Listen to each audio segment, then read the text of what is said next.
Hello les amis, j'espère que vous allez bien, moi ça va super. Alors dans cette vidéo un peu particulière, nous allons explorer aujourd'hui un sujet que je n'ai encore jamais fait, mais qui me fait envie depuis maintenant extrêmement longtemps. Et l'objet se trouve dans cette énorme boîte que j'ai reçue la semaine dernière.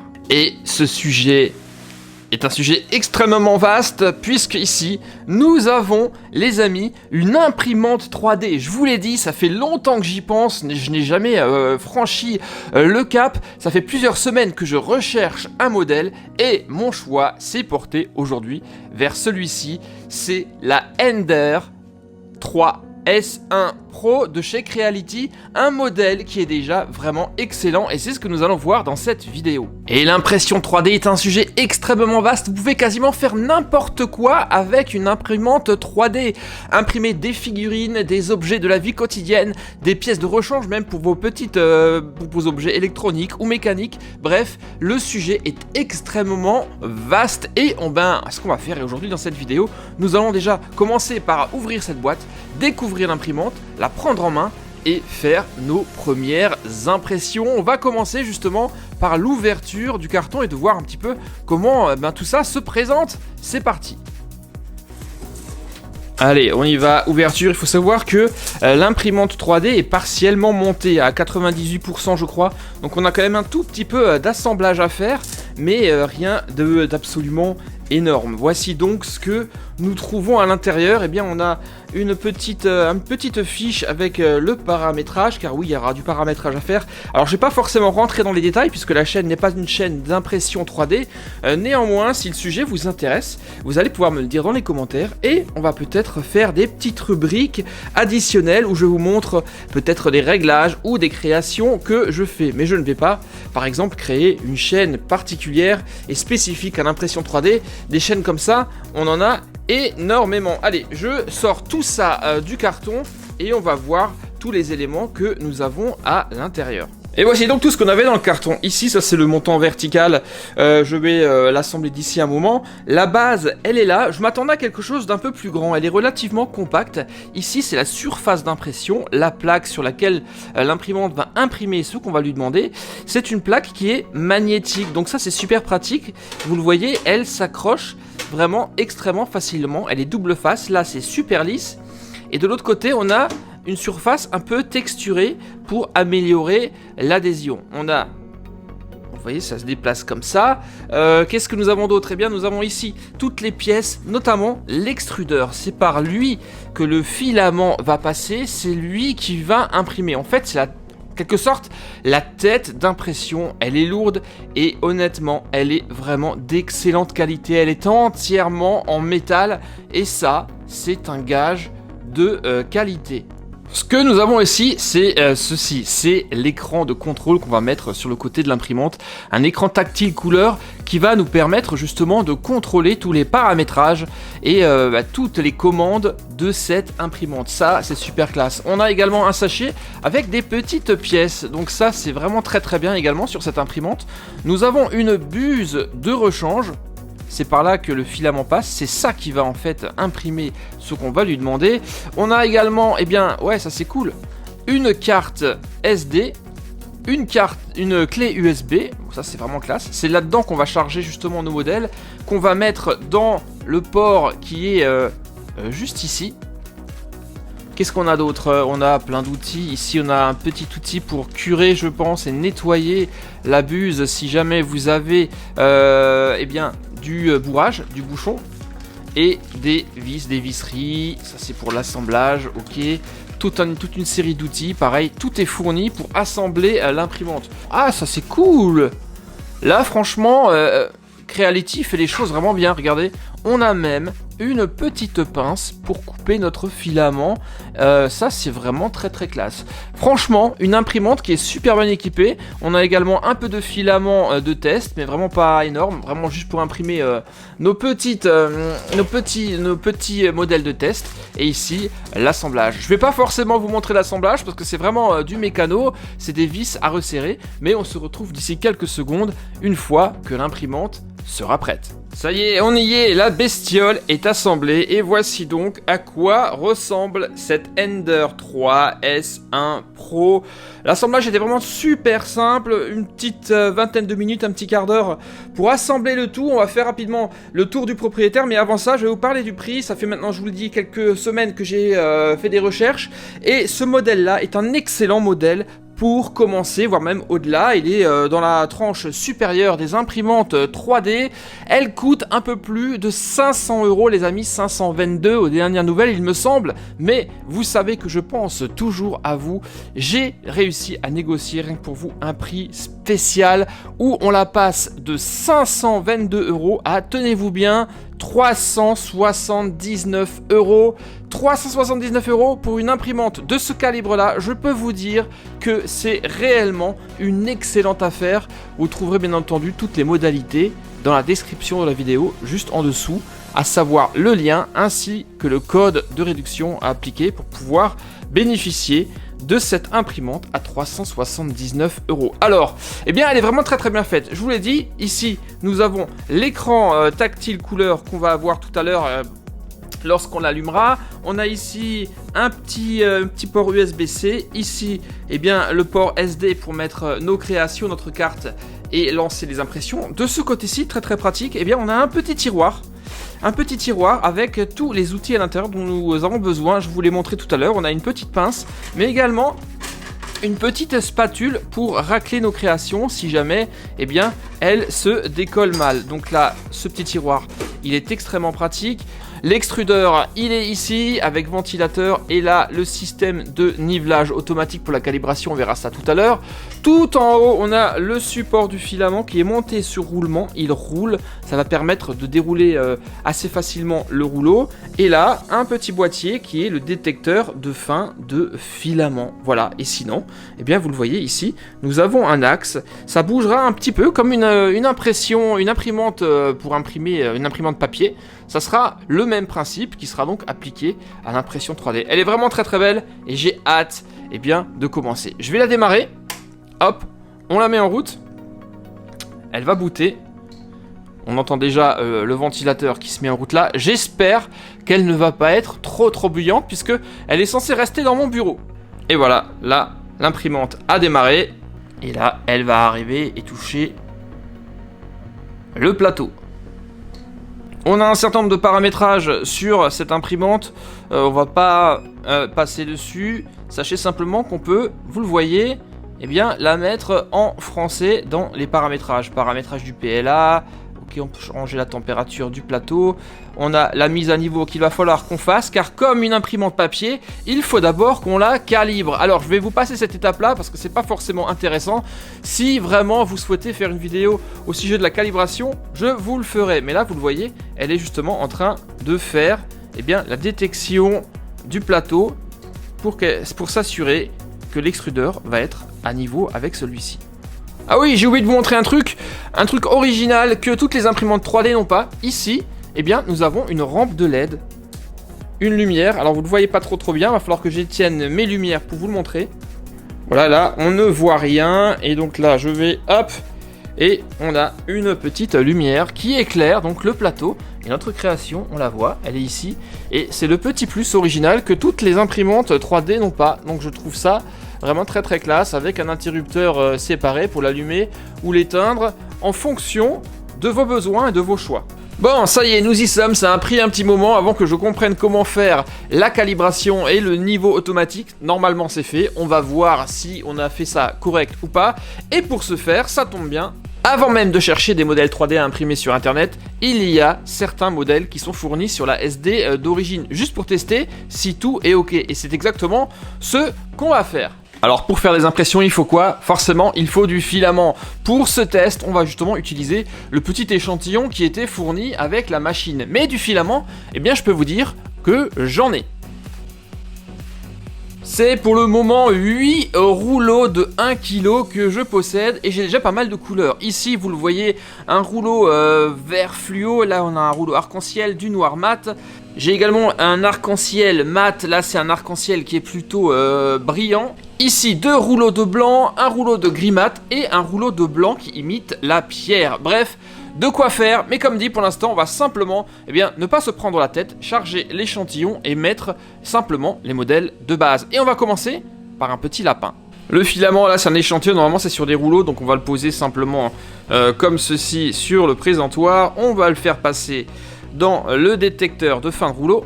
À quoi ça sert? Comme son nom l'indique, si jamais il y a une fin de filament, ça va stopper automatiquement l'imprimante. Voilà, donc là, il passe, on le voit, il est là. Et maintenant, on va l'insérer dans la buse, dans la tête d'impression, l'extrudeur. Avant ça, on veille juste à couper le bout du filament sur un angle de 45 degrés. Tac, pour faciliter l'insertion dans l'extrudeur. Et ensuite, on pousse délicatement ici. Hop, on l'insère à l'intérieur. On pousse jusqu'à ce que ça passe. Normalement, il y a un petit fil fondu qui est déjà passé là. Ça, c'est bon signe. Celui-ci, on l'enlève. Ensuite, on insère la carte dans le lecteur. C'est là où se trouvent nos modèles. Et voilà les fichiers qui sont dans ma carte. Donc, on va choisir Rabbit. Donc, on clique simplement dessus. On est bien sur 4 Rabbit. Et après, il ne nous reste plus que d'appuyer sur Play pour lancer l'impression. On est parti. Et voilà, nous allons donc imprimer un petit lapin, le petit test, sans aucun paramètre, juste pour voir si c'est correct ou pas. On va voir combien de temps ça va prendre. Ça y est, regardez, c'est parti. Il est en train de faire le socle.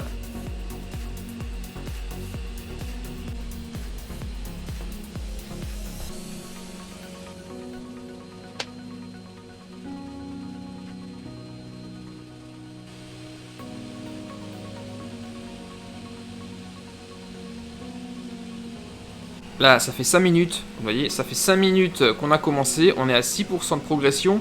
Il met a priori encore 1h15, ce qui m'étonne. À mon avis, ça sera légèrement plus rapide. Et là, regardez, on commence à distinguer la forme, la base du petit lapin. Il est en train de faire le remplissage à l'intérieur. C'est vraiment très petit, hein. L'impression 3D est un processus qui est extrêmement long. Certaines impressions les plus ambitieuses peuvent prendre plusieurs jours à se terminer.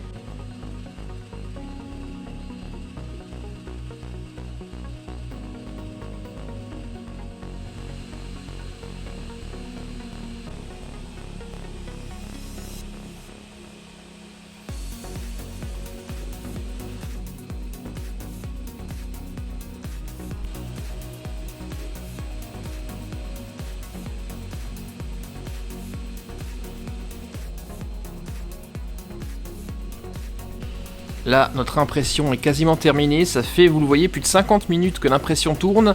On est à 94%, il ne resterait plus que 2 minutes. Et on voit là que l'imprimante est en train de terminer notre lapin de test. Qui, comme ça, de prime abord, est super propre. C'est ma première impression, j'ai pas de moyen de comparaison. Mais honnêtement, déjà, ça paraît vraiment super beau, super propre. On verra ce que ça va donner une fois qu'on l'aura retiré du plateau. Pour le retirer, il est conseillé d'attendre que l'ensemble soit froid, car une fois que le plateau est froid, le PLA, donc la matière, le filament, pourra se retirer beaucoup plus facilement. Alors on y est, l'impression est terminée, elle a duré exactement 55 minutes, c'était quand même relativement long. J'ai laissé le temps de l'ensemble de refroidir et vous l'avez vu, ça se détache instantanément et sans aucune difficulté. On va maintenant voir la qualité d'impression de ce petit lapin. Pour être franc, c'est vraiment pas mal du tout. Les bords sont vraiment extrêmement lisses et réguliers, donc ça c'est super cool.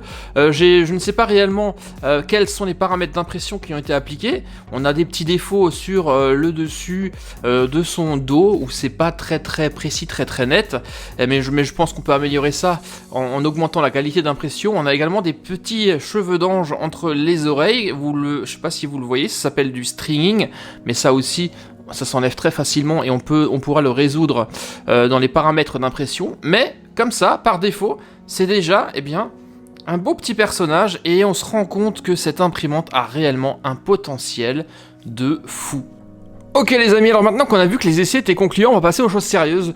Je vais essayer d'imprimer un truc super cool et on va le faire non pas en blanc mais avec ce filament arc-en-ciel qui est soie satin, donc qui sera brillant. J'ai hâte de voir le résultat, un truc sympa. Et pour ce faire, on va aller sur un site pour chercher un modèle 3D. Je vais vous montrer où est-ce qu'on le cherche et comment on fait pour préparer cette impression pour l'imprimante. C'est parti. Alors on commence à aller à un site qui regroupe tous les modèles 3D, je vous mettrai bien entendu dans la description les sites que j'utilise. On a des dizaines et des dizaines, voire des milliers de modèles. Là d'ailleurs il y en a un super sympa, regardez ça, c'est un dragon articulé. Il a l'air magnifique, mais on va pas le faire aujourd'hui car un peu long et peut-être trop compliqué, mais ça me donne une idée. Je vais chercher quelque chose dans le même esprit, un peu plus loin. Tiens, bah voilà, je trouve ça, regardez, nous allons essayer ceci, une pieuvre assez mignonne qui aura les tentacules entièrement articulés. Alors, il nous suffira de télécharger le fichier, mais ce fichier, on ne peut pas encore l'utiliser tel quel. Il va falloir utiliser un logiciel qui s'appelle un slicer, un trancheur ou un découpeur en français, et le plus connu, c'est Cura. C'est lui qui va permettre d'adapter le fichier que nous avons téléchargé à l'imprimante et de dire à l'imprimante ce qu'il faut qu'elle fasse exactement. Et comme son nom l'indique, Cura va simplement découper le modèle 3D qu'on a à télécharger en diverses lignes compréhensibles par l'imprimante. C'est ici que nous allons pouvoir visualiser le modèle. On a ici la pieuvre et que nous allons pouvoir choisir les divers paramétrages de l'imprimante, à savoir la qualité. Forcément, plus on prend une impression fine, plus l'impression sera longue. Et il y a des dizaines de paramètres où on peut intervenir dessus. Pour l'instant, on va rester un peu simple, mais sachez qu'on peut également choisir le niveau de remplissage de l'intérieur de l'impression, parce que généralement, elles ne sont pas creuses, sinon ça ne tient pas. Une fois que c'est fait, on peut faire une prévisualisation, et là, voilà à quoi ça ressemble. On peut s'approcher de tout près, on voit bien les différentes lignes, et on peut même visualiser l'intérieur, regardez, ligne par ligne, la progression de l'impression. C'est vraiment extrêmement bien fait. Une fois qu'on est satisfait avec ce résultat, il ne suffira plus qu'à cliquer sur Save to Disk pour sauvegarder le fichier, cette fois-ci compréhensible par la machine. Ça y est, notre pieuvre est sur la carte, je l'insère et je suis vraiment très impatient de voir le résultat.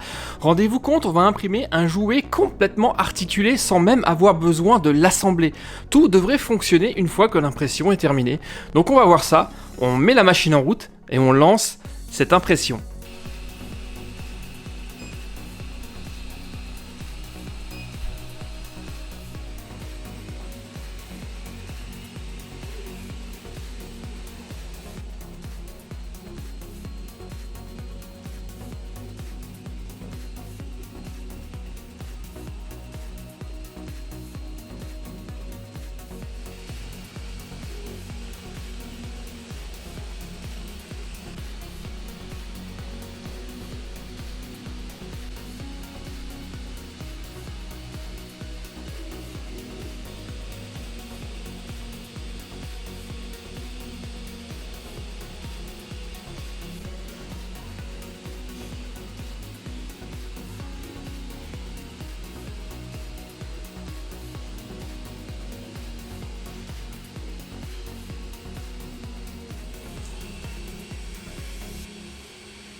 Et ça y est, notre création est enfin terminée après un peu plus de 6 heures d'impression. Et je dois vous dire que là, sur ce coup-là, je suis un petit peu déçu. Alors je ne sais pas si c'est mon inexpérience ou si c'est le filament, mais des fois, les impressions 3D, eh bien, elles échouent. Cette pieuvre, j'ai dû la recommencer 3 fois. Et même au bout de la 3e fois, eh bien, il y a toujours eu un souci. Vous le voyez, elle est légèrement problématique. Il lui manque 2 phalanges sur sa tentacule. Pourquoi? Je ne sais pas. Ça s'est détaché pendant l'impression. Sans aucune raison, soit c'est le fichier, soit c'est le filament qui me déçoit un tout petit peu, puisque je pensais que c'était un filament arc-en-ciel, donc j'aurais dû avoir une pieuvre de toutes les couleurs. Il est bien arc-en-ciel, mais on a d'abord le doré, on passera ensuite à l'orange, etc. C'est pas un dégradé dans le filament lui-même. Bon, on va quand même essayer de le détacher pour voir si ça fonctionne. Ouais, là ça se détache assez facilement, surtout quand, eh bien, la plaque est refroidie. On essaie quand même d'y aller délicatement. Et là, ouais, ça marche. La magie opère. Regardez, malgré son léger handicap, eh bien, la pieuvre, regardez, elle a été imprimée d'un seul morceau. Et pourtant, elle est complètement articulée. Nous avons imprimé Ça, c'est ça qui est magique, sans aucun assemblage. Le moindre assemblage, vous avez ici eh bien, un jouet qui est pleinement fonctionnel avec les tentacules qui tournent, qui peuvent se mettre dans toutes les positions. Et ça, c'est vraiment très cool. Bon, malgré le fait qu'il lui manque un morceau de tentacule, ça reste quand même un très très bel objet. Et moi, je suis vraiment scotché sur tout ce que vous pouvez faire avec une imprimante 3D. Regardez, c'est vraiment classe. Chacune des tentacules est parfaitement articulée. Et ce, sans que l'on ait eu à faire, eh bien, le moindre assemblage. Donc ça, c'est vraiment classe. Là, réellement, malgré le fait qu'il lui manque effectivement un bout de tentacule, c'est quand même très très beau. Et là, le filament de type soie, satin, est vraiment très très classe. La qualité d'impression est plutôt bonne. C'est moi création à moi, elle est pas parfaite, mais je débute et ma courbe de progression ne peut que monter vers le haut. Et on va donc se faire un petit récap de toutes les premières créations que j'ai faites avec cette imprimante 3D. On avait commencé par les impressions de test, le petit lapin qui est vraiment très très bien sorti avec ce filament blanc mat, le chat un peu moins à cause des supports qui ont collé, mais ça c'est pas très très grave. Très très belle pieuvre dont je suis particulièrement content et je pense que je vais refaire des créations flexibles comme ça, c'est vraiment extrêmement amusant à faire, mais la création dont je suis le plus fier, eh bien c'est celle-ci.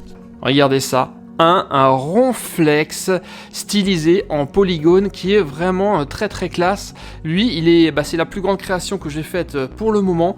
Elle est vraiment très très belle, pas parfaite, pareil. Je vais essayer de l'améliorer et de la faire dans une autre couleur, mais je trouve que cette figurine est vraiment excellente. Alors je suis assez content et franchement, cette imprimante est vraiment exceptionnelle. C'est ma toute première, donc je n'ai pas de point de comparaison, mais elle est plutôt rapide. Elle imprime avec une très très grande finesse et l'interface est complètement intuitive. Donc honnêtement, cette Ender 3 S1 Pro est, je pense, l'imprimante 3D idéale si vous souhaitez vous lancer dans l'aventure et vous risquez très très rapidement d'être passionné par l'impression 3D. Je le rappelle, elle coûte environ 500 €, donc c'est déjà une imprimante qui se trouve dans la fourchette haute. Elle est vraiment très très bien équipée. Ce que j'ai vraiment trouvé pratique, moi, c'est ici la rampe de LED qui vous permet d'éclairer le plateau même dans l'obscurité. Donc ça c'est très très cool. Donc plus de 500 €, je vous l'ai dit, mais j'ai un coupon pour vous pour la toucher à 379 €. 379 €, le ticket d'entrée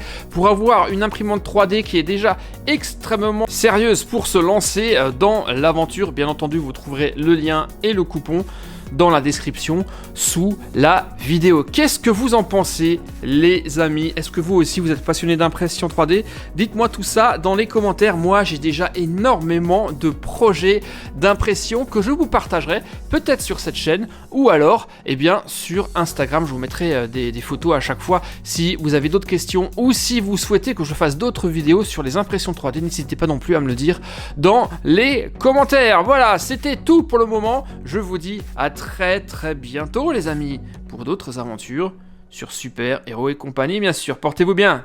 Bye bye. Ciao.